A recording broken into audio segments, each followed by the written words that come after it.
has to be some common sense.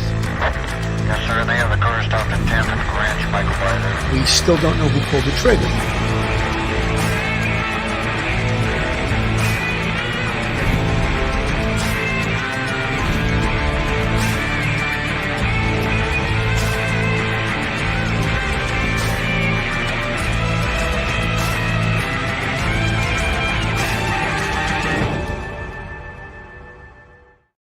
Hello, everyone, and welcome to Police Off the Cuff, Real Crime Stories.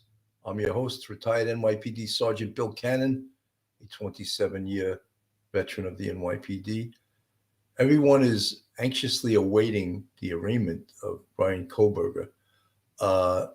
Is this somewhat of a surprise? Well, it was a surprise that the case went to a grand jury, which we all know is a secretive proceeding. And of course, the grand jury came out with what is known as a true bill, which of course, as an indictment. So all of the things that were supposed to occur, for example, the probable cause hearing that was supposed to occur on June 26th, that's now off the table. That has been replaced by the grand jury indictment, and the case is moving forward. And as we know today, he is supposed to appear in court to be officially arraigned on these charges. He will have the charges read to him, and he will get a chance to plead not guilty, guilty, or request another stay, apparently, to the case. But we're all anxiously awaiting that. But one of the things that this does do, it allows us to find out more information in regards to what the prosecution has in this case. Much of the evidence, in fact, the other night on NBC, they came up with some information that I believe really wasn't known. There's people saying, oh, we knew that. Unless you read the 500 pages of the search warrants and the subpoenas, we didn't know that he had ordered a K-bar knife while he was in Pennsylvania. That is like tremendously, tremendously powerful evidence. And Pauline Buckles the other day sent me an email and told me that I watched the show, and I hadn't. She apprised me of that. And now we know that he ordered the K-bar knife, which is a Marine Corps knife, which, of course, matched the sheath that was left inside the crime scene. So little pieces of evidence like that are going to arise as we find out. Eventually, the grand jury minutes will be released to the defense and to many other people that are, the broadcast media, the print press. Everyone's going to want to know what the prosecution has in this case. And that'll start to come out. We also said a date for a trial potentially will be set today. And the predictions for that go anywhere from in the fall till 2024. So as we've said numerous times in the show, the wheels of justice move very slowly. So don't expect there to be like an instant trial date today, although potentially the judge could set a trial date. But again, that old expression, the wheels of justice, turn very slowly, is apropos to this case. With me today to join me is retired NYPD detective and straight out of Brooklyn, Phil Grimaldi. How you doing today, Phil? I'm doing pretty good, Billy. How you doing? Very good. I mean, what are your thoughts on this, Phil? What's going to happen today? Well, we know that there's going to be some type of a court proceeding based on the indictment, but I think that it precludes, as we talked about in the last episode that we did together, the twice interviewing of witnesses in the case, as opposed to just being deposed beforehand and then being cross-examined at a trial. Now it's just going to be straight to the trial, where any witnesses that come forward that will be presented in the case will only be cross-examined at that point. They'll give their testimony and then cross-examination. But there's several things that happened recently, and I think that they're pretty powerful things. You talked about the fact that perhaps the K-bar knife was purchased on Amazon. If it was, there's a record of that. And I think that that's something that came to light recently. There was also a few weeks back, they talked about the idea of one of the victims perhaps was found in Brian Kohberger's possession. And then yesterday, there was a story in the New York Post, I'll just hold it up real quick, about the fact that he perhaps broke into a female colleague's apartment, moved things around in order to try and dominate this woman. She then asked him for video cameras to be installed into her apartment since she was fearful that someone had been in her apartment and moved things around. So again, it shows a profile of someone that committed a burglary. That's actually a burglary. You break into someone's residence with the intent to commit a crime. That's a burglary. So he has that profile in his past. All of these things are coming out, and they're little pieces of evidence that I think are going to Phil, be. let me just interrupt you for a second. It's even creepier than that. Because even if he installed this video camera, he potentially had access to bring up real-time video of the inside of her apartment. And that is very creepy, especially considering what we know about him now. And does this add to the criminality, as Mike Geary would say, the consciousness of guilt? Yeah. And does this add to that? And to know that now this, look, there's many people that, we say it ad nauseum, he's innocent to proven guilty. However, we are looking at the evidence in this case. And there's some very, very, very powerful evidence in this case. And there was powerful evidence before it was revealed that this K-bar knife was purchased on Amazon in Pennsylvania prior to the murders. What was he thinking? Was he planning a murder? And was this always going to be the murder weapon that he was going to use? But again, that breaking into a student's apartment, putting this video camera in there and he potentially having access to it in real time is very, very creepy. Absolutely, Billy. I couldn't agree with you more. And the story describes the person as a female colleague, but I think it shows an amount of him trying to manipulate and control domination of this person. It's given you an insight into his psyche and perhaps some of the things that he was planning. And, now when you have that story, which precludes the quadruple homicide, where a person entered into the home unnoticed, killed 4 people and left. Now you have, a precluding story that shows he had broken into a location previously. So this stuff was manifesting inside of Brian as you look at his profile, and perhaps, the psychotic rage came out on November 13th of last year. I'm sorry. I apologize for that. That music was from WFLA, which was standing by to see when he does walk into the courtroom and when he potentially does go live. When it does go live, we know there's not going to be cameras in the courtroom, but there potentially could be audio, and we're going to hear from all the live news reporters that are on the scene there. Let me just play a little bit. This is CBS News this morning. I'm going to play this. The man accused of murdering 4 University of Idaho students is due to enter a plea in court this morning. A grand jury indicted Brian Kohberger last week on 4 counts of first-degree murder and 1 count of burglary. And prosecutors are accusing the 28-year-old of breaking into an off-campus house and stabbing 4 people to death, including Kaylee Gonzalez, 6 months ago. Lilia Luciano has more now from the Gonzalez family, who spoke to 48 Hours last week about the case. She is at the courthouse now in Moscow, Idaho for us. Lilia, good morning. Hey, Tony, good morning. In just a few hours, the accused killer is expected to enter into that courthouse and plead not guilty. Also, several of the family members of at least one of the victims will also be there. They say they hope today marks the first step in some semblance of justice for their murdered children.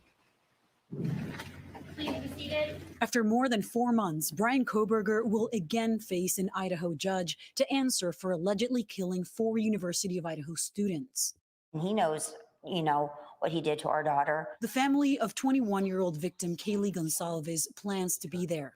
Her parents, Christy and Stephen Gonsalves, spoke to 48 Hours. He's going to feel all of us just staring at the back of his head because he won't even turn around. Prosecutors accuse him of entering an off-campus home in the early morning hours of November 13th last year, where he allegedly stabbed Gonsalves, Madison Mogan, Xana Kernodle, and Ethan Chapin multiple times with a large military-style knife. It was likely all 4 victims who were asleep during the attack. Nearly 7 weeks after the killings, police arrested the suspect at his family's home in eastern Pennsylvania. Among the evidence prosecutors have cited are traces of DNA matching him from a knife sheath like this one at the crime scene, and also surveillance footage of a vehicle repeatedly driving past the student's home the night of the murders. The car, a white sedan similar to one Kohberger owned. At the time of the killings, he was a PhD criminology student at Washington State University, living in Pullman, Washington, about a 15-minute drive from the crime scene. The big question here, of course, is motive. CBS News legal contributor Jessica Levinson says that despite there being strong evidence for the prosecution, the absence of a murder weapon at the scene and the lack of a clear motive could strengthen any defense. Having a defendant who is at least ostensibly an expert in the criminal justice system does add an additional layer. It will be really interesting to see if the prosecution would use that to argue he knew exactly what he was doing. Meanwhile, the college community is still recovering from the shocking loss. Last weekend, the University of Idaho awarded posthumous degrees to the seniors, Mogan and Gonsalves. What do you hope will happen? That he will be put to death, like an animal, like he is. It is unlikely that Kohberger will be offered a plea deal today. Of course, there is many details that we hope to learn from the case. But one thing that we're hearing from experts is that the trial will not begin for at least 6 months to even a year. So a long road ahead for those families. Nate? So that's setting the stage for it. As you could see, it's there's still a long road ahead, Phil. And some of the things, again, the media always loves motive. Yeah, you know, and we know as criminal justice professionals, as former police detective sergeants, that motive is not a necessary element of the crime. But juries like to hear that. Prosecutors, of course, like to hear it. The defense will use it against the prosecution. Oh, what was his motive? He had no motive to do this. And that's why I think early on in this case, as we followed it since November 13th, 2022, there were lots of talking heads, as I call them, profilers out there that were profiling his behavior. And now that potentially could become important because people want to know what caused him to do this. Why did he do this? And I just want to say, when we connect the dots of all this evidence, for me and for anyone, I think, in law enforcement, the circumstantial evidence becomes extremely powerful evidence. Yet we keep hearing everyone say, we need motive. You don't need motive. Is it nice to have? Yes, but it's not a necessary element of the crime for the district attorney, Bill Thompson, to prove motive. Phil. Well, I think that motive, 100%, I would like to have the motive. If you have a situation where someone is killed because of money or a lover's triangle, something of that nature, then you have the motive right there in front of you. Now, what I think the prosecution is going to do is they're going to put a lot of facts forward about Brian from his past, things that occurred in his life. You know, we know that when he was young, he was overweight, he was rejected by women, he was addicted to heroin, all of these things. And then the jury, in their mind, is going to come to their own conclusion about the motive. As you stated, Billy, a motive does not have to be put forward.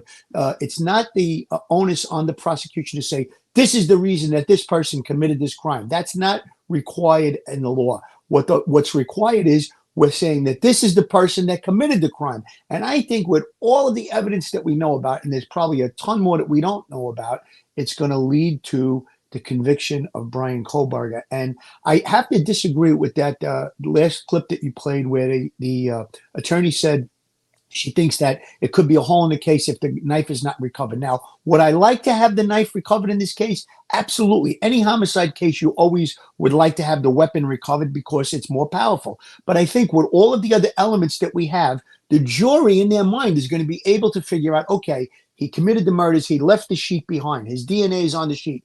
He leaves the residence and he gets rid of the murder weapon, which is like almost exactly what a person that commits a crime would do. You're not going to hold on to a murder weapon when you committed 4 homicides. So I think that the jury will be able to deal with the fact that the weapon is not recovered.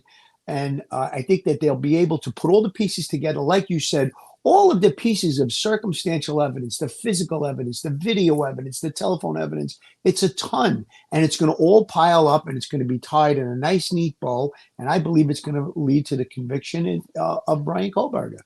I think early on in this investigation, we were mentioning investigative checklists, investigative steps of some of the investigative moves that the Moscow police, in conjunction with the Idaho State Police and the FBI, should be doing in this case. And one of the things we mentioned, among many things, was geofencing, which is an electronic term, of course, that can pull up all cell phones and electronic devices used in a specific area at a specific time. They no doubt did that because they have an excellent timeline putting together cell phone information through cell sites and tracking the path that Brian Kohberger took on the morning of these murders and even on prior occasions. Because we happen to know, and all you folks following these cases out there happen to know, that he had been reconning 1122 King Road on 12 prior occasions before November 13th. That is pretty powerful, and you get a lot of people on here that are non-believers in the evidence, and they're saying, oh, he was delivering pizzas, he was doing this, he was doing that. No, he was doing what's called a recon. He was checking, he was doing a dry run. He was doing several dry runs because he did it 12 times. And brilliantly, evidence was able to uncover that. In addition, we had mentioned very early, almost days after, they need to do a financial on whoever, if there is, when they do make an arrest on that person, to see what they bought, where they used their credit card, how they used their credit. When it came back that it was this knife, lo and behold, we find out, that he in fact purchased it from Amazon. Very, very, very powerful evidence. And folks, along with the DNA on the button of the knife sheath that was left in the crime scene, it connects the dots. It's extremely, extremely powerful evidence. Billy, I'm glad you brought up the geofencing with regard to cell phone activity. That is super, super important in this case because, as we know, on the night of the murders, Brian Kohberger turned off his phone for a couple of hours as he left his location in Washington State University and drove to Idaho. His phone was turned off. And then about 20 minutes after we believe the murders take place, 20 to 25 minutes later, the phone is turned back on. So again, I'm going to use a Garyism, consciousness of guilt. The 11 times that he was present at the location when we believe that he was reconning the location, as you just laid out, his phone was never turned off because they were dry runs. He was reconning. But there's another component of the cell phone technology that I think may come out in this, and it was brought out on the Dateline NBC show. There's a thing with Snapchat, or if you're part of a group where your location can be accessed if you have access to that person's, if that person has you as one of their friends. Now, we don't know if Brian Kohberger, we know he was following at least one of the victims on social media. So again, he could have had access to one or more of their social media accounts and know their location at the time. And perhaps that is why he went to the location at that time to do the heinous deed, because his location, their locations could have been public to his knowledge through these social media apps. Again, one of the things I'm sure is being looked at. There's so many different things with the cell phone technology, whether it be social media or just the geofencing part of it. Very, very important in a lot of the investigations that take place in 2022, 2023. You know, I want to play this. This was done by a civilian who's an expert in graphic design, and it just shows you, well, if she can do a job like this, an amazing job like this, imagine the expense that law enforcement is going to pay to use the real video and not the reenactment video. Approaching the house, he noticed the lights are on. This hinders his plan, and he now has to rethink things. He continues on to the back where he sees even more lights on. From the affidavit, we know he drove by the house 3 times in less than 5 minutes, probably trying to figure out what to do next. He finally decides to leave the area for a little while and observes the lights are on one last time in front as he drives off. Cameras show him leaving the neighborhood and exiting on Walenta Drive in this direction. It's uncertain which way he went from this point here, but we know that he is seen here at this location at 3:45 a.m., caught on a gas station security camera. Wondering if this could truly be a 2015 Elantra, I downloaded a known image of one with a similar angle of view. I then entered that into a 3D modeling software and added some lighting, and then tilted the camera to get a similar angle. I then animated the image to be traveling at 40 miles per hour, giving motion blur, which ended with this result. Though not scientific, we can see very close similarities that this is a 2015 Elantra. Back to the map. We see the suspect re-enters the neighborhood at 4:04 a.m. You know, folks, I just want to say this is done by an amateur 3D. Well, obviously she's a professional, but she doesn't work for law enforcement. Look how good this is. And of course, it's a reenactment. I know we are so sort of spoiled these days that not only do we expect video of the car, but we want the face of the driver, we want the license plate and all of that stuff. And we don't, you know, for all we know, maybe they could have video of Brian Kohberger getting out of that car and entering the house. We don't know. None of that's ever been released. The other thing is maybe they could have his license plate. I doubt it, but there's a possibility. But again, think of how amazing this is in a reenactment. And she's not a law enforcement professional, yet it's very, very convincing. And again, it's not specifically 100% identifying the car, but it's doing a pretty good job. Jasmine, Jack's Maname. Thank you for the $10 super sticker. Do you guys lose faith in the justice system when a perp is let off even after a mountain of evidence against them? Say OJ, for example. You know, look, I think those are aberrations. I think juries usually have a pretty good sense, and they listen to the evidence and they go the way of evidence. So to answer your question, yes, I do have faith in the criminal justice system and the jury system. Phil, you want to answer that too? Yeah, exactly, Bill. I have faith in the system that we have at hand. I think it's the best system probably in the world. Unfortunately, in that particular case, there was a racial component, and I think that played a lot of the reason why the jury went the way it went. There was a mountain of evidence in that case. It was very unfortunate. And just so you know, if you are tried and you are acquitted of a crime, you could never be tried again. So O.J. Simpson, the day after that, could have went and said, I committed the murders. He could never be recharged for it. It's considered double jeopardy. So again, very unfortunate that case, but I still have faith in the system. I think the system is probably the best in the world, as I stated. And we're going to see justice in this case. I'm certain of it. You know, folks, one of the things is because this is such a high-profile case and it's a death penalty case, the prosecution, of course, is spending all kinds of money to make sure that they get a conviction. They present the best case possible.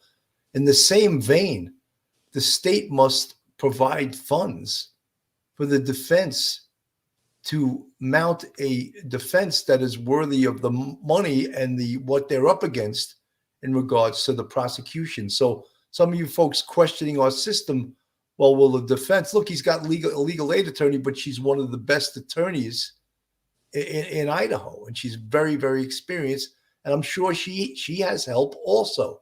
So this case will be, the money spent on it will be commensurate with what the prosecution is spending, and the defense will get a budget, maybe not in the same realm as the prosecution, but they will have to get a budget that allows them investigators and all kinds of, go ahead, Phil. I was going to say that just think about the system that we have in place, that if a person is going to be charged with a capital crime, that they could face the death penalty. The onus is on the government to provide a good legal defense for that person, because now we're going to have an extreme, if a person's convicted, we're going to have an extreme outcome. The person could be put to death. So again, the system works pretty good. It's not exact 100% as we know in the OJ case, but just think about that. The fact that this person is being faced with criminal charges that could lead to the death penalty, they're going to provide a defense team. They're going to provide funds. They're going to be able to do everything possible to provide a defense for that person.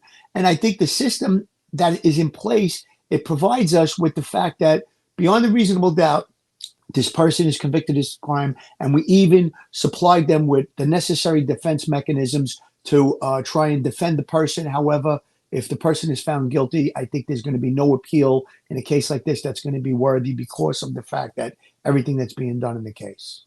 Let me continue with this video.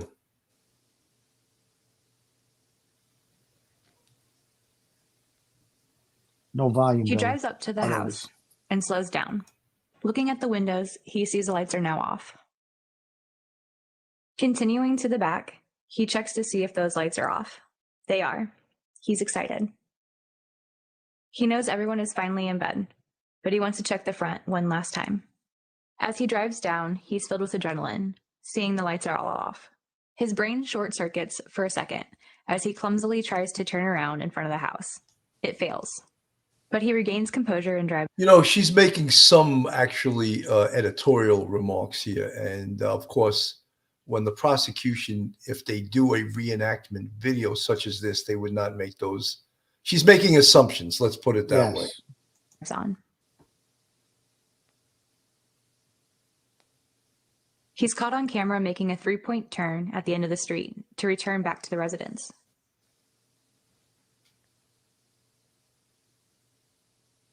He does his final drive to the back of the house. In the beginning, most of us believed the 2 surviving roommates, Bethany and Dylan, were sleeping on the first floor. Since then, we've learned Dylan was sleeping here on the 2nd floor, along with Xana and Ethan located here. Kaylee and Madison were located here on the 3rd floor. The dog was located on the 3rd floor and the room by itself. Let's move around and see through the walls into the kitchen, to the back slider, and take a look at the time frames. At 4:04 a.m., the suspect can be seen trying to park his car. At 4:09, approximately 5 minutes later, he enters the house through the back slider. At 4:18, he leaves the house after committing the crimes. At 4:20, he's caught on camera driving away at a high rate of speed. All of this only took 9 minutes. Amazing, amazing reenactment that this person obviously did a lot of work to gather all of this information. And it looks extremely professional, but yet again, we must realize it's a reenactment. How will it look when they use the real video that shows the real car? And again, many people harp upon the fact, how do you know that was his car? How do you know he was in it? Well, you're right. If you want to create doubt with that, but we try to connect the dots with the other evidence. And specifically, we mentioned geofencing, the cell site information, right? Where he was, where he drove, the fact that he had reconned that location on 12 prior occasions, the fact that his DNA was on the button of the knife sheath, the fact that we now know he bought a K-bar knife on Amazon prior to these murders in Pennsylvania. So when you start connecting the dots, you can argue whatever you want. And of course, the defense is going to use all of this information to create doubt. But I'm amazed. Well, I shouldn't say I'm amazed, but many people don't see a lot of this evidence as powerful as we do. And again, Brian Kohberger is innocent to proven guilty. And we will keep saying that we believe in our system and we believe it's the best system there is in the world. but we also can't ignore evidence. Phil. You know, the powerful video that you're talking about that's probably going to be played in court, I believe that perhaps people will testify, experts will testify about the geofencing part of it, how he was at the location on 11 different occasions beforehand. So then when the video is played, perhaps the prosecutor will state, we believe that this is Brian Kohberger because of the reasons that were previously brought out in court, that he was at the location 11 times. And they'll say, we believe that he entered the location at this time, and we believe that he exited the location at this time, and we believe that this is his vehicle that flashes by from the gas station camera. And the expert will testify that it's believed to be a 2015 Hyundai. So all of those things that are going to be put forward is the prosecution saying, this is what we believe. Now it's up to the jury to say, you know what? That is very believable to me. I can believe it beyond the reasonable doubt, and they can draw conclusions from that. And I think that all of that stuff's going to be very, very powerful. The things that we know about are powerful. Now, there's going to be a ton of other things that we don't know about. We know about the K-Bar knife being purchased. We know about the sheet being left behind with the DNA of Brian Kohberger. Perhaps, and we've said this from the beginning, his blood could be at the location. Some of his DNA, whether it be touch DNA or a hair follicle or his blood, if that is inside the crime scene, that's going to be super duper powerful to convict Brian Kohberger. So again, we've been talking about that from the beginning. You can't slaughter 4 people with a knife and not cut yourself. It's almost impossible. Again, there's a lot of things that we know, and there's a ton of other stuff that we don't know.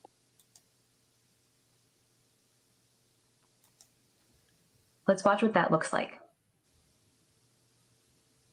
The suspect enters through the back sliding door. He pauses at the stairs to look around to make sure no one's up. He then turns and goes upstairs. The first bedroom he stops at and opens the door. He sees no one there. He continues to the next bedroom. Here we know what happens. Downstairs, Dylan is sleeping. The noise from upstairs wakes her up. She thinks it's Kaylee playing with her dog. She gets up and goes to the door and looks out. She sees nothing there. The suspect then continues down the stairs about 3 minutes later.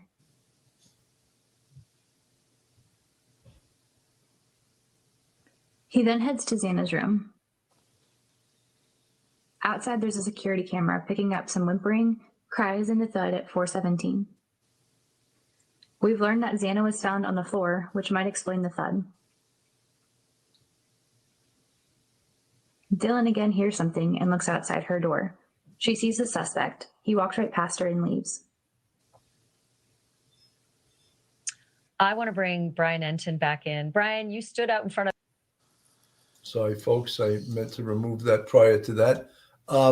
Very interesting. And some of the things that we want to just mention is that paths of entry and exit, and I've said it numerous times before they even had a perpetrator. Do we know there was not a blood trail walking out of that house? Do we know specifically where he entered that house? Do we, as the public, not being privy to the investigation, I believe that the investigators know exactly where he entered that house. I believe they know exactly where he exited that house.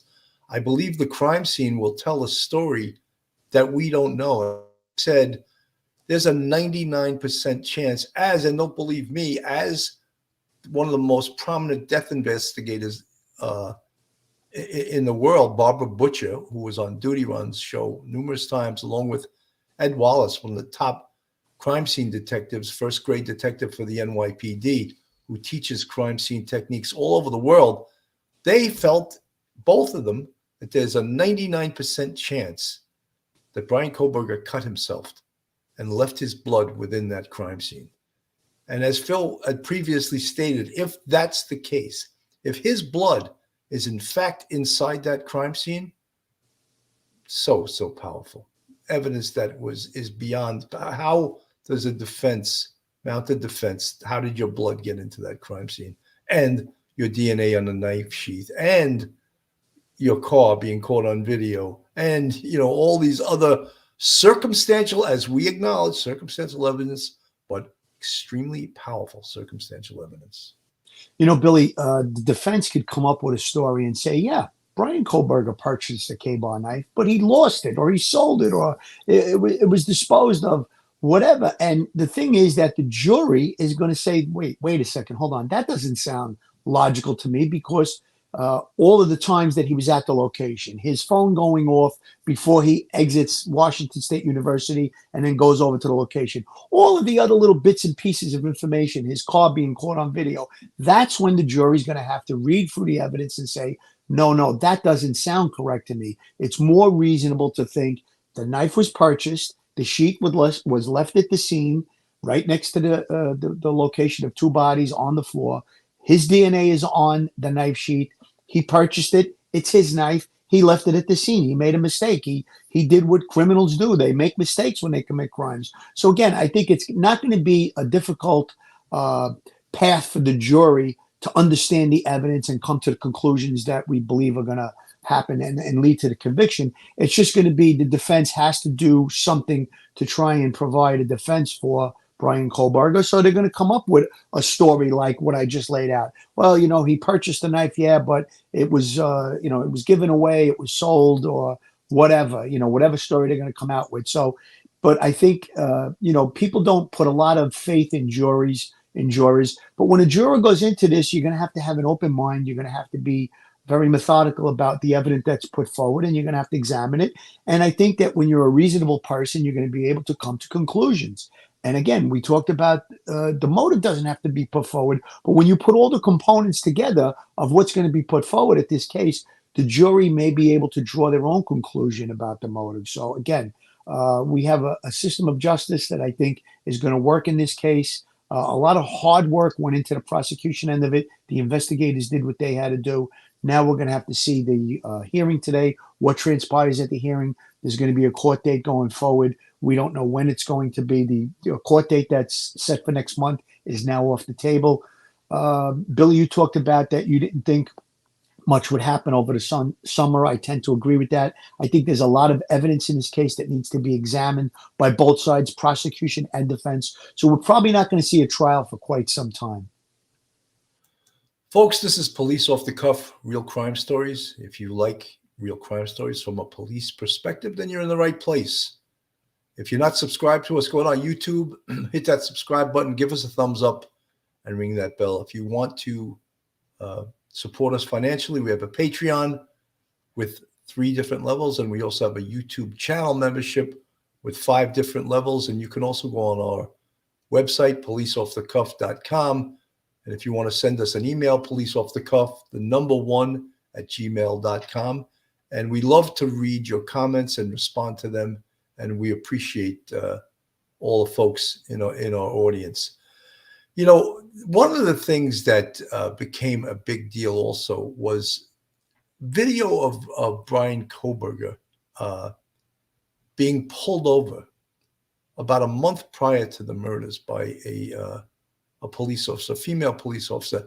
And many people have commented on his demeanor and his behavior.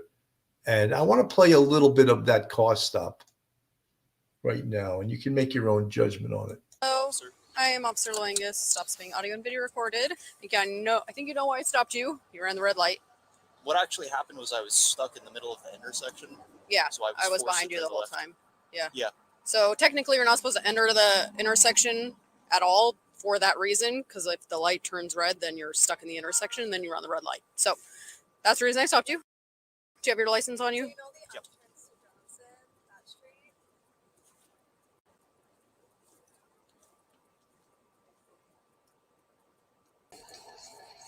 Do you have the registration and insurance?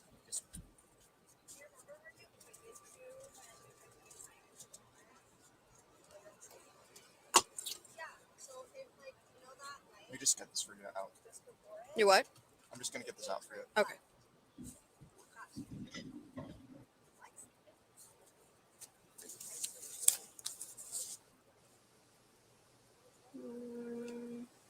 So would you explain that to me a little bit further? So in Pennsylvania, when you're stuck the intersection, you have to make the left. So what would the appropriate thing for me to have done? Not- Just You're back up in not that supposed to situation? block an intersection like that in Washington. So just by you blocking the intersection, that's technically a ticketable violation. And then then you're running a red light. So it's another ticketable offense. So you're not supposed to proceed into the intersection until you can go. Because a lot of Many people, again, they don't like his behavior in this car stop. And there's been many that have read into it that he has a problem with authority, that he has potentially, because this was a female officer, maybe even a bigger problem being pulled over by a female officer. What are your thoughts, Phil? I think that most people get pulled over by the police at a traffic stop like that. They're a little bit nervous. He seemed to be kind of challenging towards the officer. Can you explain that to me again? I don't think that he was quite so nervous. I think it was more like I said, he tended to challenge the officer. So I don't think it was something that would be like a routine stop. A person like, I know if one of my kids gets pulled over, they're usually very nervous and they don't say much to the officer. They just, okay. So again, in a situation like this, perhaps the fact that she was a female officer could have had something to do with it if he had animus towards females in general. But again, it seemed like he was kind of trying to challenge her. He was a very intelligent individual. So again, I don't know if in his mind, perhaps he was thinking he was superior to the officer and he was going to challenge her. But again, it didn't seem that he was nervous at all. a lot of people do what you just did, right? Is like you're sitting in the intersection waiting and then turns and then you're blocking. So Yeah, there was a little bit of confusion with speeding because someone had stopped. I wasn't sure what they were doing, and then they put on their light to turn. Mhm. So I thought that maybe they were letting me go through. Oh. Did you see that? No. Mm-mm. I feel like right before I made the turn, there was someone who made a right. They didn't have their. I love how he tried to get the officer to become his ally. He's claiming that someone blew the red light in front of him. Did you see that? Or, and, she's not going to become your ally in this traffic stop, which she pulled you over for a reason. She's not going to give you a defense to what you just committed. It's almost as if like he had gone to court. Now he's trying to explain, the fighting a moving violation. This is what happened, but he was way ahead of himself. It seems like to me. And again, challenging on the officer. Listen, we know you can't enter into an intersection. The light changes and now you're stuck there. That's an offense. That's a violation of the vehicle and traffic code. Absolutely. Their signal on, so I wasn't sure if they were just waiting. Mm-hmm. Yeah, so I would just advise just don't enter the intersection until you can go, so you don't get stuck. Let's see. But in that situation, the best thing to do then would be back up. Not. I don't know if there's a best thing to do in that situation because you're either going to back up into somebody or you're going to run a red light. So, or you're going to be sitting in an intersection. Phil, I don't think if I was the officer pulling him over that I would have allowed this lengthy dialogue. I think I would have said, listen, you committed an offense.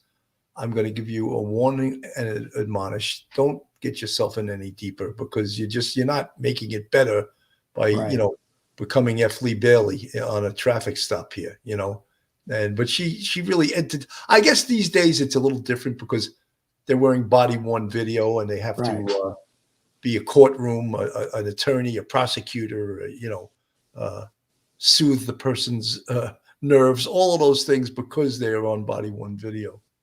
Bill, when I did a car stop, if a person, kind of admitted it to me, I'm sorry, officer, I did run the red light or I did blow the stop sign or whatever it was, whatever the infraction was. If they showed me that, I did it, but I'm sorry, I never issued the violation. The times that I did issue the violation was always when a person said, are you crazy? I didn't do that, and I would caution them and say, listen, I'd give them a chance. I observed it, whatever it was.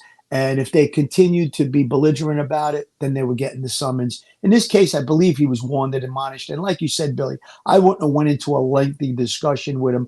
I would have said, I observed the violation. Here's what you did. I'm going to give you a warning. don't do it again, be more careful. And I think she pointed out, which was a good point, you don't want to start backing up in an intersection because a light changes. You could run over a pedestrian or hit another vehicle. So I think she did make that point. Helen's World, I know I keep saying it, but look at Ted Bundy's behavior and then look at Brian's. They know how to talk the talk, but they actually are absolute losers. It's all show, manipulation, egotism. Yes, I think Helen's World, you're right. And you know something? Even though at this point, as far as we know from the investigation, it hasn't been uncovered that Brian Kohberger ever committed a murder prior to November 13th, but he immediately became a mass murderer. And I believe there's still potential that he has committed a murder. They just haven't found it yet. But the other thing is that personality trait wise, he has lots of personality traits of a serial killer.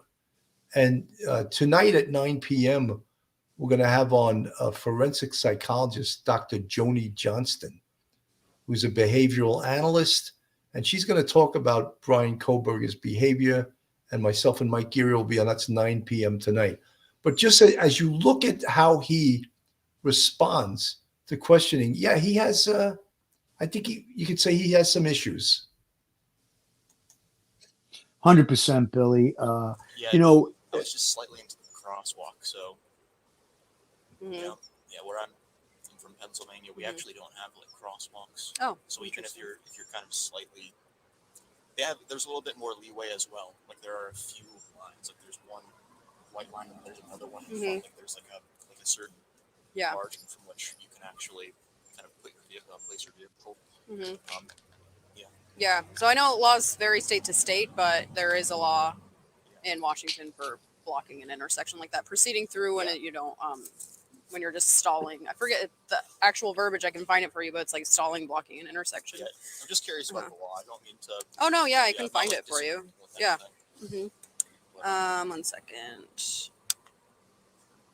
That looks good on a Hyundai. I don't see Pennsylvania registration like at all. Okay, let's see. Expires November 22nd or 2022. Okay. And yeah, one of those is actually. Yeah. Okay, that looks good. I'll hand that back to you. I'm just gonna go check your info. I'll try to find that RCW, the law for you, and I'll be right back. Again, I think that she's sort of going above and beyond what was necessary here in a car stop. And, you know, she was checking his paperwork. She was going to check, obviously run his license in a database to see if he's got any other violations. And then at the end of this car stop, it was determined she didn't issue a summons. So it was basically a warn and admonish. You know, Billy, you talked about in that last question that went up about Ted Bundy and the way he acted. We know from the story that was in yesterday's paper that he committed a burglary with a female colleague. So again, perhaps there is another case out there that could be tied to Brian Kohberger. We don't know yet. Perhaps there is investigation ongoing with regard to that. He hasn't been charged in any other cases, but I am certain that many police departments around the country are looking into cases that are unsolved to see if perhaps Brian could be responsible for that. And again, in my heart of hearts, I don't think that there was any other cases. Like you said, he did become a mass murderer. I think that this may have been the first one, although the possibility definitely exists that he did commit other heinous crimes. But the fact that he committed a burglary, he went into someone's house, that's one step closer to get into the incident that happened on November 13, 2022 in Idaho. Urban infidel. Let's get into this part. Breaking and entering, installing a camera. Yeah. Heinous behavior. I mean, definitely the behavior of a criminal mind, but definitely the behavior of someone who had ulterior motives, And we examine that, and we're not forensic psychologists. That's not a good sign, It's a very bad sign, Phil. It seems like he wanted to come out as the hero, like, there was a burglary in your apartment. Somebody moved up around. Now, we don't know if he offered to put in the cameras or she asked, but him having access to those video cameras, again, it gives him power. It empowers him. He's going to be able to dominate somebody. He's going to be able to have control over that person, their movements. So again, all I think, traits of the profile of someone that's psychologically, unbalanced and perhaps a psychopath. These are the things that were manifesting. I think it goes to the state of mind, the profile of Brian Kohberger. These things were manifesting inside of him. Think about such a bold thing to do, to break into someone's home, move things around, create a situation where that person, you're violated now. You're in fear. A woman, she lives alone and she's got stuff being moved around an apartment. She knows someone was in there. So again, how is that person going to be resting at night? Brian comes to the rescue and is going to help her install video cameras so that way she can see if someone's in her home when she's not there. Again, all very, very prolific traits of a person that's, wanting to control, dominate. Urban infidel, again, I'm posting this because you're making a lot of sense here. Predator, manipulator, hunter of women. When we talk about all of those traits and what he is accused of doing, we start looking at his background much more thoroughly. And I'm sure that many more things have been reported to the police. After all, in this case, there was 9,200 tips called into the police department. 9,200. That's a lot. And there's 20,000 pieces of evidence that has already been turned over to the defense. And that's not included all the digital evidence, the computer evidence. So there's even more evidence that's being turned over. So when you look at all of these things, it creates an amazing profile of this individual, and also in regards to evidence, a real solid case that he, in fact, is the perpetrator. Absolutely, Billy. And think about what you just said. 9,200 tips. Would you say 20,000 pieces of evidence? Yes. Okay, so think about that. That's a mountain of evidence. I mean, and we only know about 20,000 pages of evidence. 20,000, right? 20,000 pages of evidence, but we only know about maybe a dozen things that we're talking about, and there's going to be a lot more. And when we talk about DM being in the house and him walking past DM, perhaps he was so out of energy from slaying 4 people, or perhaps he injured himself and he wanted to get out of there quick. All of those things, I think, are going to be brought out at the trial. Why did we believe that he didn't go after the other people that were home in that house? Unique van life. I'm glad I can thank you personally that you're still on in the chat, that you are the 3D animator. You did an unbelievable job. Oh, my God. It really gives a real visual picture of what occurred. And thank you for that. And I'm glad that you didn't leave before I could thank you. Thank you so much. You did such a great job. I can't praise you enough. Absolutely, Billy. I mean, listen, there was a little bit of dramatization in there, but I think it gives a clear, very, very clear, when you look at the levels of the house, the entrance from the rear, all of the things that we talked about from the beginning, from looking at photos of that house. She put together a beautiful, beautiful animation. Obviously, a couple of things in there were animated, but very, very powerful. And I think it gives everyone that watches that a clear picture of what we think took place on November 13, 2022, and the locations inside the house, the layout of the house. We talked about previously how it looks like there was the front part of the house, which would be the first level. The second part of the house, which the back part looks like it was added on after. That was some type of an addition. But when you come in from the back at ground level, you're actually on the second floor. And that animation depicted that perfectly.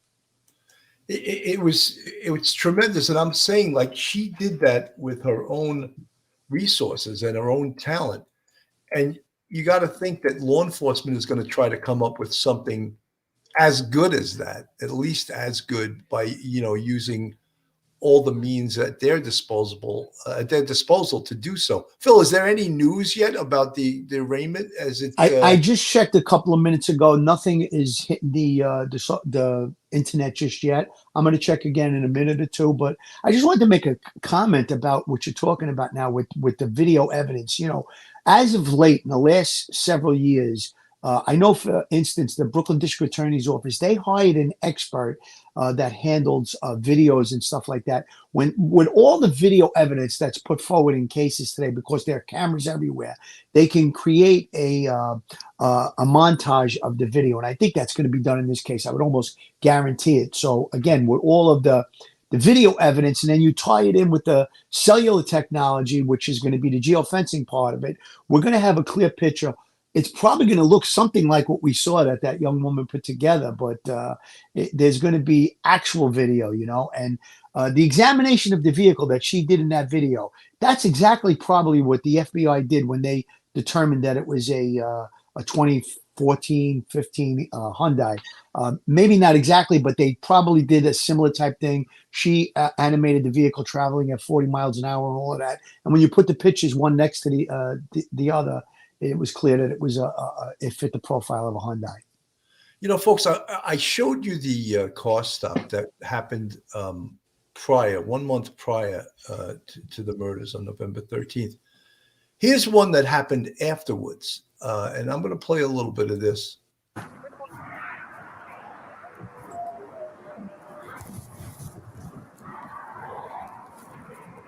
Hello, how you doing? How y'all doing? Good. Take your driver's license real quick, I could. So he's right up on the van, man. He's right up on the back of that van. Over for tailgating. Is this your car? Okay, cool. Where you headed? Well, we're coming from WSU. And we're what's WSU?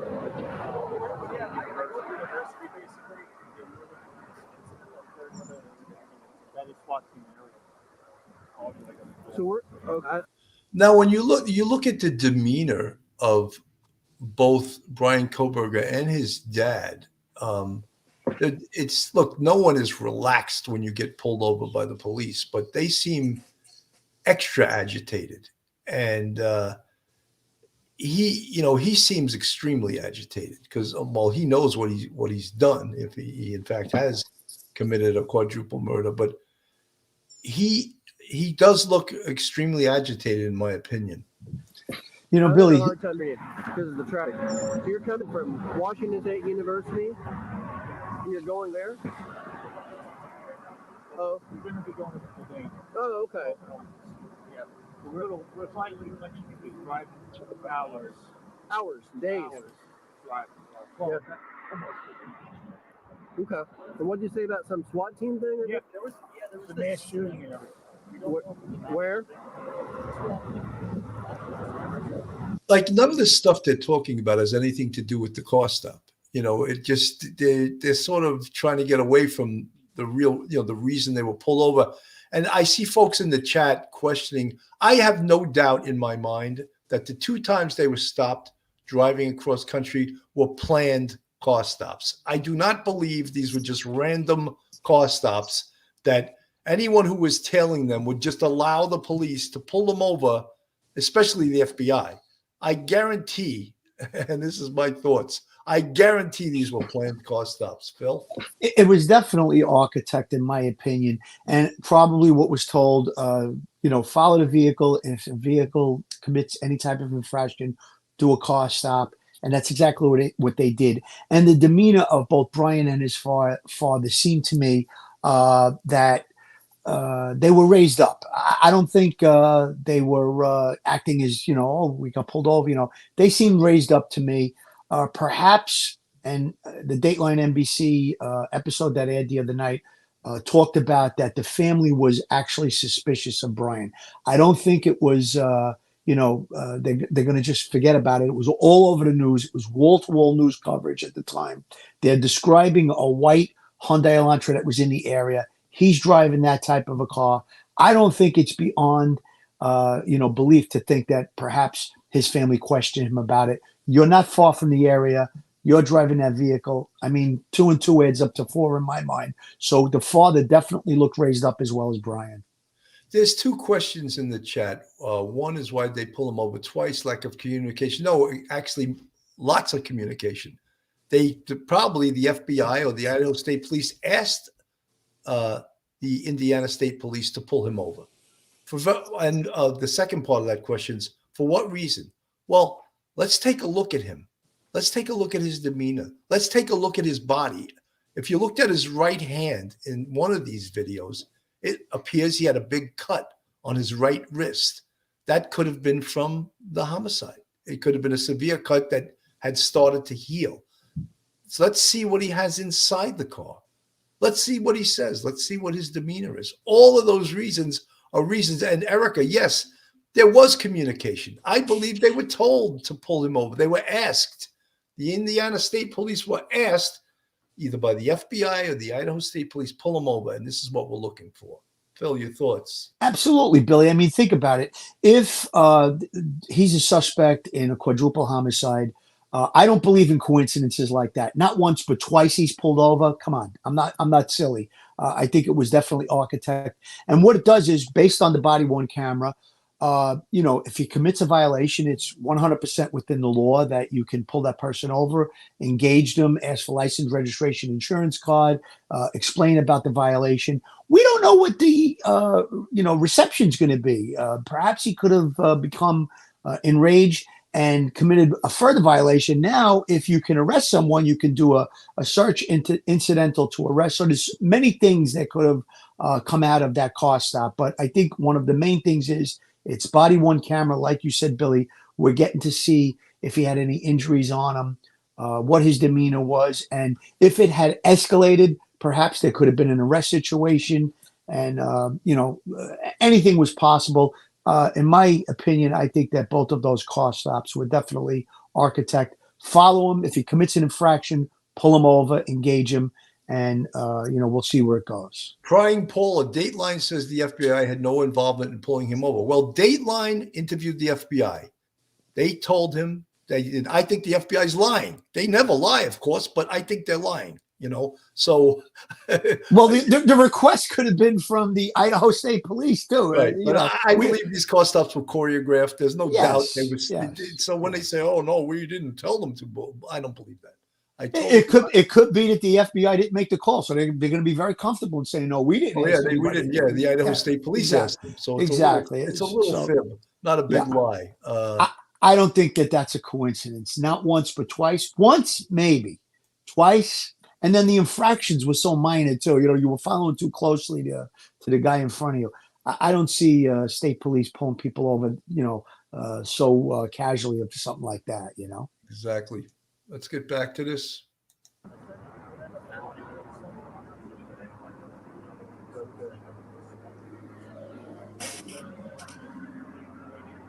Interesting. Horrifying. Lou Lemoracco, I felt the father's behavior was extremely suspicious and almost like he knew. In one of the other videos he talked about, we're going for Thai food at 10 o'clock in the morning. Who goes for Thai food at 10 o'clock in the morning? And his behavior was quite suspicious to me. And whether he knew or not, he knew something. He knew something was going on, in my opinion. I agree with you, Billy. Mm-hmm. So y'all work at the university there? Actually, oh. Okay. Okay. I hadn't heard about that incident just yesterday, or? This happened about an hour and a half ago. It's still happening. I will not sure the institution is if they can shoot study. Let's see. Then you don't know about that. Well, interesting. Wow. Okay. So do me a favor and don't follow too close, okay? All right. Thank you. Appreciate you.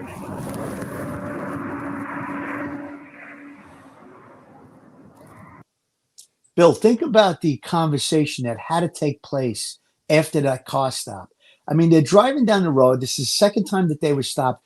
I mean, there had to be some, isn't that odd? Or we got pulled over 2 times, there had to be conversation about that. 100%. And as I said, as someone else in the chat, Lula Morocco said, the father's behavior was really unnerving. And it was really like nervous, as if he did know something. Yeah, I'm going to put this on the screen. Kate Princess, yeah, we did play the prior car stop, the car stop that occurred 1 month before the murders. Brian's behavior is night and day difference between these stops and the 1 month before the murders is like seeing two different people. 100%. You know, there's a good point there. There's a good point there. I think that, you know, we had read that there's at least two authors we know that are writing a book on these Idaho murders. One I just found out is James Patterson is writing a book. And the other one we did a show on, Howard Bloom, who his perception of Brian Kohberger was about 360 degrees different than our perception. And we had commented on that. He thought, you know, Brian Kohberger was a master criminal and so cool, calm, and collected. And you could tell by watching these car stops, he absolutely is not a master criminal. And he's not cool, calm, and collective. He's anything but that. So, you know, different perceptions, and many folks that, of course, listen to true crime, real crime, you absolutely have your own opinions, and you could think that's the beauty of listening to true crime. You can think and input whatever you choose. You know, think about the car stop that happened prior to the homicides. He was challenging. He sort of came off as intelligent, whereas with the car stops on the way back to Pennsylvania, he was a little bit more nervous, it seemed to me. I guess knowing what he had done, very odd. He's getting pulled over 2 times. It wasn't like he was speeding. So again, there is definitely, I think that's a good point that was brought up. There's 2 different Brian Kohbergers that you see, the one before and the one after, definitely different demeanor. Yeah, I mean, look, we're going to get into a lot more, and many people will be getting into his personality and his, you know, the talking heads during this, they were all over it. Everyone that ever attended the behavioral analysis course at Quantico has weighed in on this case. And we've seen it. Now it's going to become, I think, even more important because everyone's going to want to know, oh, why did he do this? What was his personality like? Was he killing animals when he was a youngster? You know, that's always the number one sign of a serial killer. I'm going to play a short clip from the Dateline NBC. Keith Morrison discusses Brian Kohberger right now. In this case, there has been so much interest, so much online, so much continuing discussion of the case that we felt it was reasonable for us to do some pretty thorough research on it and see what we could put together to help people understand where things are and where they might be going. That thorough research led Dateline to discover disturbing details of Brian Kohberger's actions before the murders in November of 2022. We have spoken to some of the leading authorities anywhere on some of the questions involved in this particular case. That information unveiling more about Kohberger's car ride across the country heading home for Christmas. We have found what really did happen, and that's an interesting story in itself. The origins of the K-bar knife believed to have been used in the killings. So how much planning may have been involved, we can't say for sure, but there are some interesting indicators. And the story of a student in one of Kohberger's TA classes, the alleged killer installing cameras in her apartment after a break-in. He is now a suspect both in the initial break-in and for reasons of putting a camera in her apartment to which he would have had access.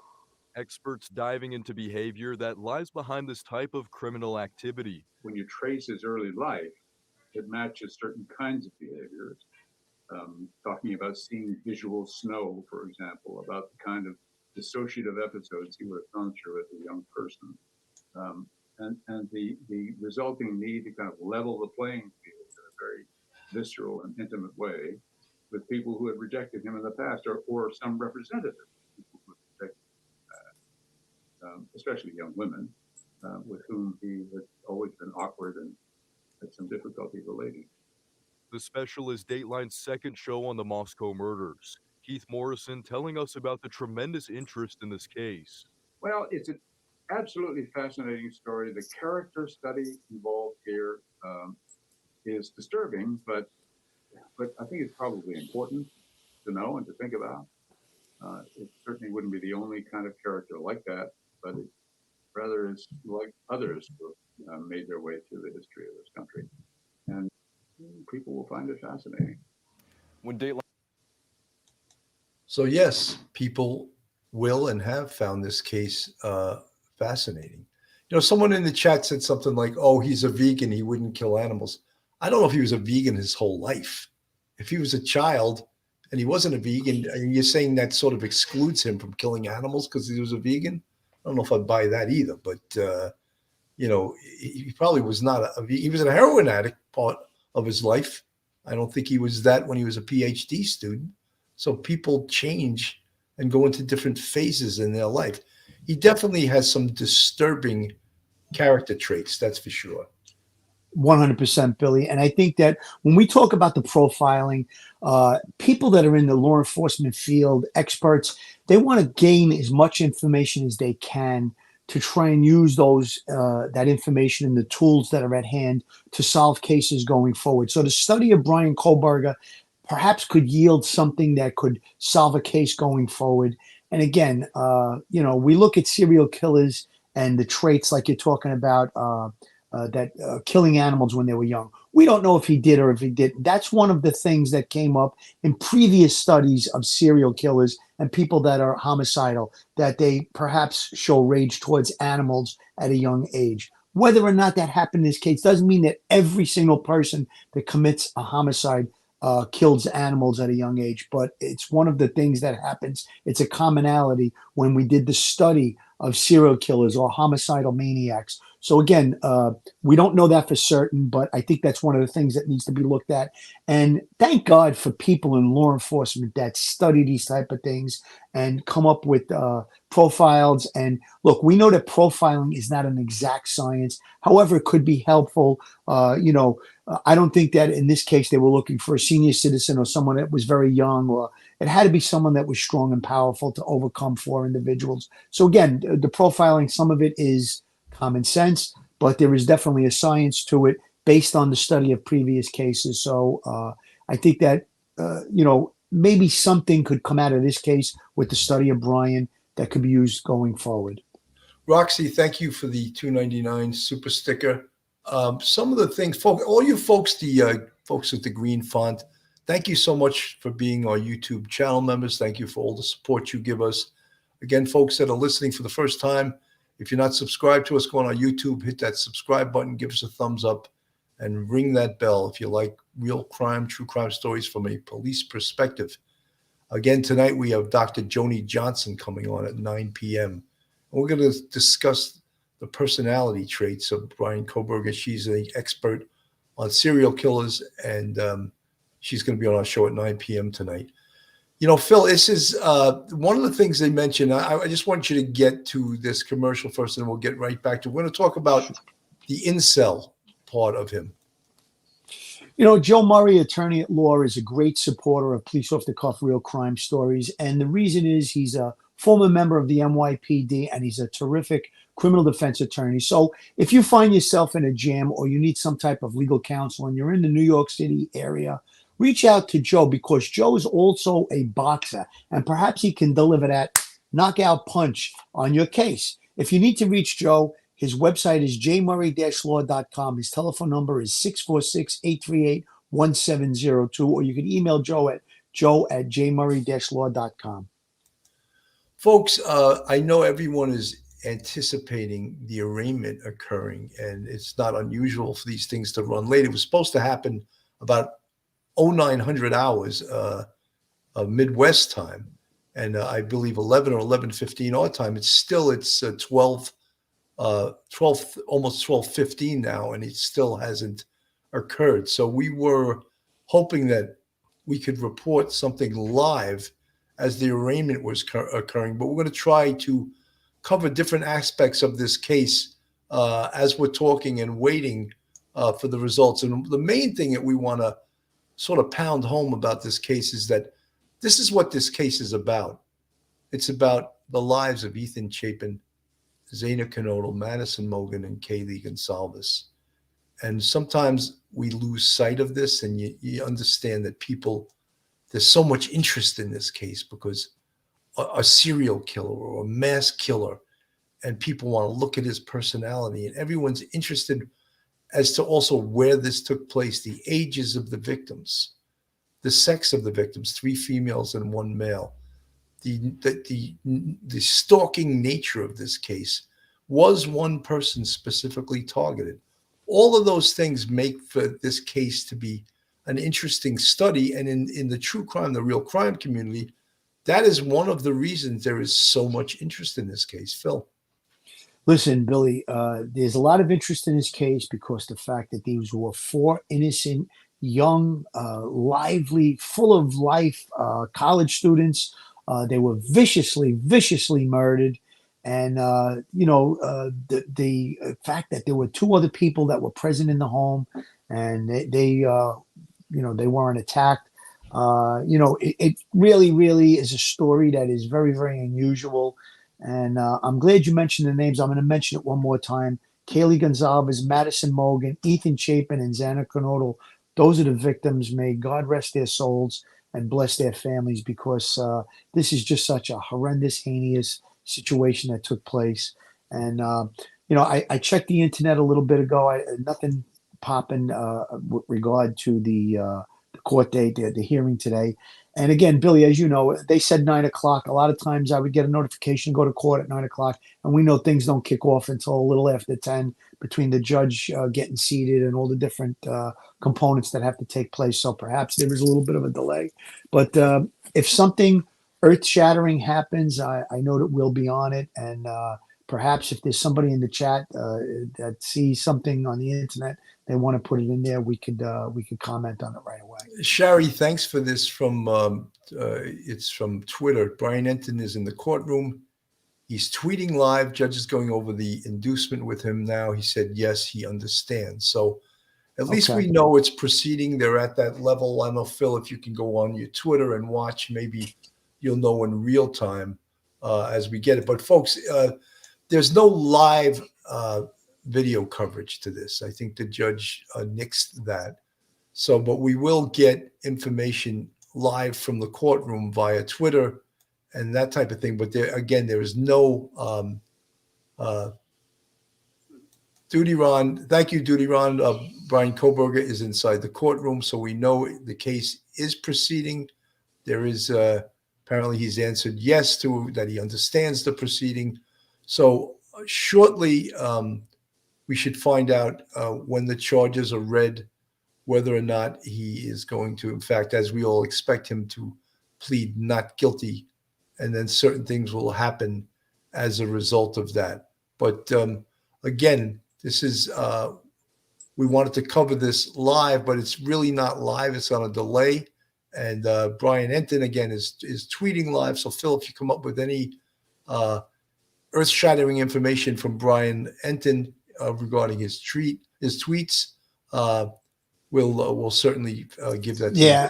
I'm looking. There's nothing earth-shattering that you're talking about. Just that he's in the courtroom. Folks, we also want to talk about. We brought up the what many profilers and many forensic psychologists have listed as they felt or they feel that Brian Kohberger is an incel. And to tell you the truth, in my 27-year police career and my 16 years in the detective bureau and my 10 years doing homicides, investigating homicides, investigating homicides, I had never heard that term. And what it means is involuntarily celibate.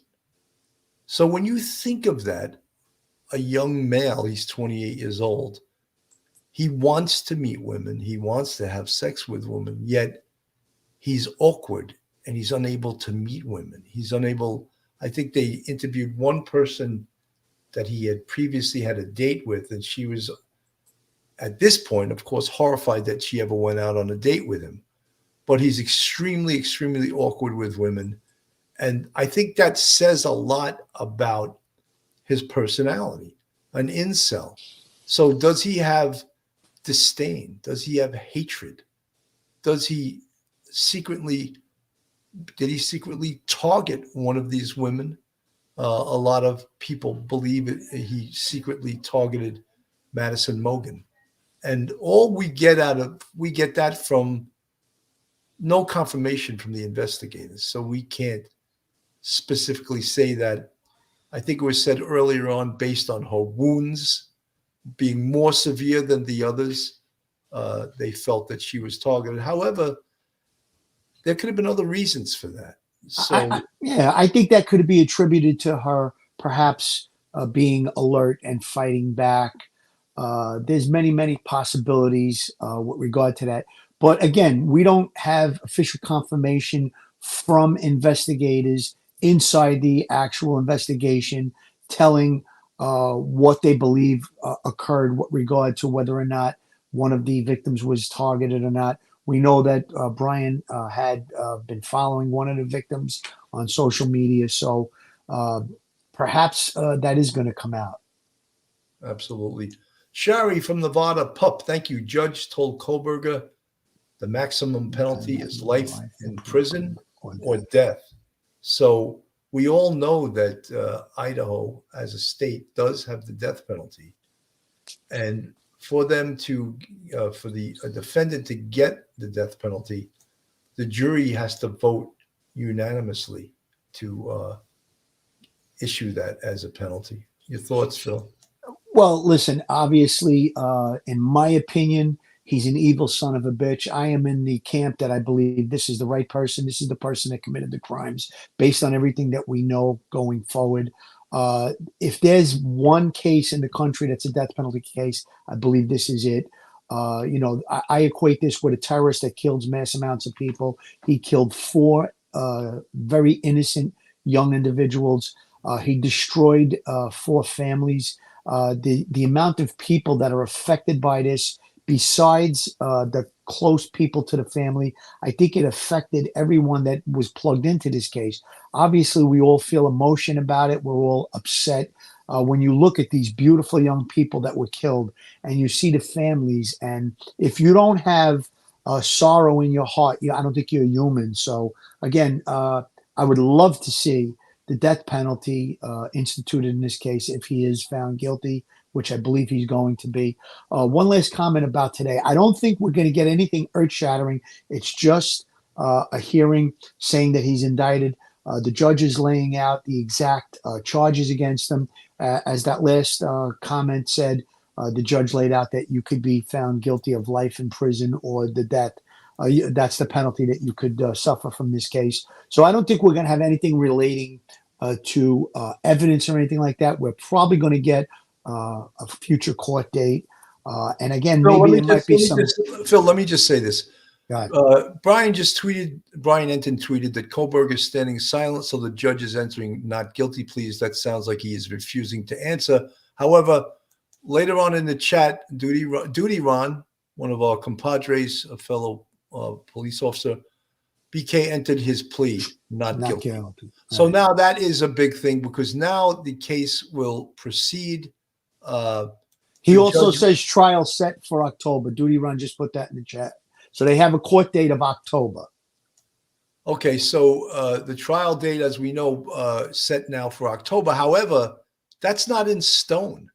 That's the date that is now set, but that can be put off. The defense could come back and say, oh, we can't be ready by October. We need more time. I think, as we said, Billy, we didn't think anything was going to happen over the summer. We're talking about October now. Obviously, motions can be made by the defense and the prosecution to go further than that, to ask for a delay. We don't know if that's going to happen. Perhaps on that October date, there will be motions to say, Your Honor, we're not ready for the trial. We need more time based on A, B, and C. And the judge at that time can either grant the motion and say, okay, we'll have a future court date, and they'll check calendars, or the judge can say, no, we're ready for trial today, fully up to the judge at the time. However, I don't think a judge is going to, unless it's something really ridiculous, I don't think a judge is going to say, no, we're going to go ahead with the trial today. So Shari again, R, Nevada Pub, trial set for October 2nd at 8:30 a.m. Shari R, thank you so much for your spot on top of it in Duty Ron also says bill the trial is set for October. So thank you for all that information.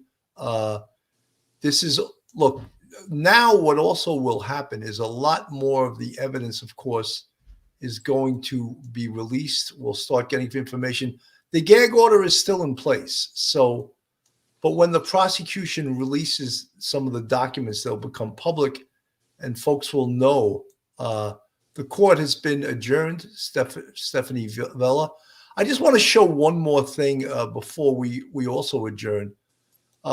This is a little video of course, today, but we're going to see Kaylee Gonsalves' parents in this video.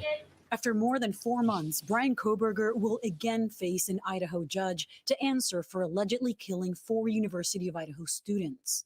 He knows, what he did to our daughter. The family of 21-year-old victim Kaylee Gonsalves plans to be there. Her parents, Christy and Stephen Gonsalves, spoke to 48 Hours. He's going to feel all of us just staring at the back of his head because he won't even turn around.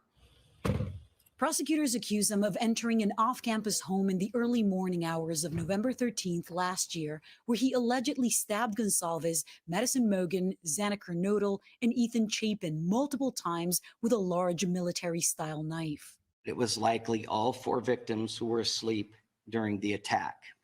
Nearly 7 weeks after the killings, police arrested the suspect at his family's home in eastern Pennsylvania. Among the evidence prosecutors have cited are traces of DNA matching him from a knife sheath like this one at the crime scene, and also surveillance footage of a vehicle repeatedly driving past the student's home the night of the murders. The car, a white sedan similar to one Kohberger owned. At the time of the killings, he was a PhD criminology student at Washington State University, living in Pullman, Washington, about a 15-minute drive from the crime scene. The big question here, of course, is motive. CBS News legal contributor Jessica Levinson says that despite there being strong evidence for the prosecution, the absence of a murder weapon at the scene and the lack of a clear motive could strengthen any defense. Having a defendant who is at least ostensibly an expert in the criminal justice system does add an additional layer. It will be really interesting to see if the prosecution would use that to argue he knew exactly what he was doing. Meanwhile, the college community is still recovering from the shocking loss.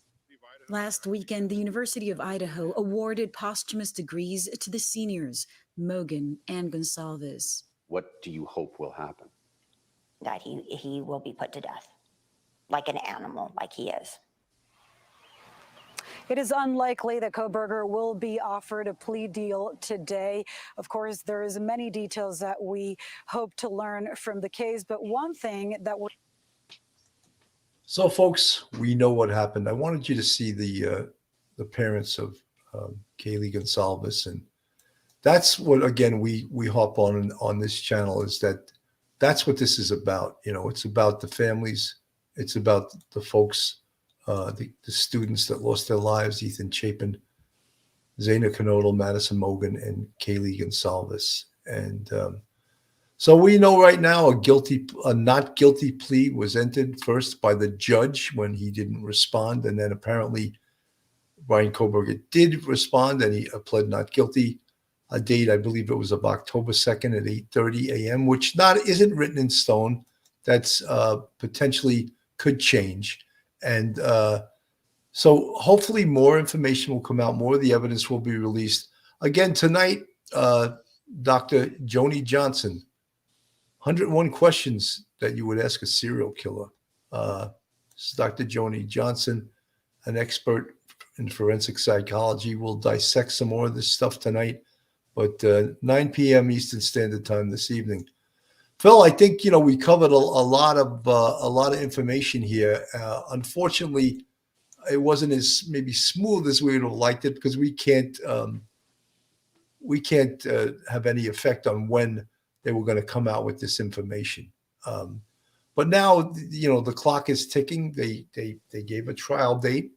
The prosecution, I think, will answer ready, and probably the defense will ask for more time. Absolutely, Billy. We're going to see it's going to be October, perhaps between now and then. As I said before, motions could still be made to the judge for an extension. But if he does appear in court on the 2nd, I really don't feel in my heart that that's going to be the beginning of the trial. I think it's going to be delayed a little further than that based on all the evidence. Like you said, the 20,000 pages of evidence that needs to be gone through by the defense. And, we don't know what other evidence is still pending or part of the investigation that's still pending. Perhaps we just found out about the victim that tells the story about how Brian broke into her apartment, put the cameras in. So again, there's a lot of other things still happening. Just a quick comment about my belief that this is the person that's responsible for the crime. I'm not talking out of my butt. I'm using common sense, my professional experience, and based on all the facts. Bill and I both believe that Brian Kohberger is the murderer in this case, and we both believe that he deserves the full extent of the law. And hopefully, like Gonzalez's mother said, he should be put to death because he is evil. Lindsay Mayo, the prosecution now has 60 days to seek the death penalty. That always, Lindsay, thank you for that information. That's always a consideration because death penalty cases are much more difficult, and that's why they brought in 2 assistant Idaho state attorney generals to help Bill Thompson with this prosecution. So, Lindsay Mayo, thank you so much. Fire Opal, thank you. Thank you for coming by. Okay, standing silent. Well, this is when Brian Kohberger, initially he was silent, and he apparently at some point, according to Duty Ron, he did in fact plead not guilty. While yet still today, thanks for the breakdown on the case, the information and insight. Appreciate Police Off the Cuff Sergeant Cannon, Detective Grimaldi. Looking forward to hearing Dr. Joni Johnson's expert opinion tonight at 9 p.m. Well, thank you guys. And again, we try to remain unsensational with this stuff because I don't think it needs us to sensationalize it. It's a sort of a sensational case as it is. And we try to give you the facts as we know it at the time we know it. And we appreciate you guys tuning in. Phil, final words. Final words. I do hope that the prosecution does go for the death penalty in this case. The death penalty, as many people feel, it's a deterrent. I really hope, and I think that this case cries out for it. I hope that they go for it. Again, the names Kaylee Gonzalez, Madison Mogan, Ethan Chapin, and Xana Kernodle. Those are the victims in this case. That's what this is all about. Let's get justice for those 4 victims. Absolutely. Folks, thank you so much for tuning in today. And to my mods, I want to thank all you guys. And I mentioned in the chat that there was a glitch that all the mods somehow got erased, and I had to start adding you guys back. That was a computer glitch. Could have been caused by me. I'm not the wisest person on a computer, but I apologize, and please accept my apology, and you're all welcome to come back, and I'm trying to add you one by one. Folks, we'll see you tonight at 9 p.m. Police Off the Cuff, Real Crime Stories. Have a great day, and God bless. Stay safe, everyone. One episode just ain't enough.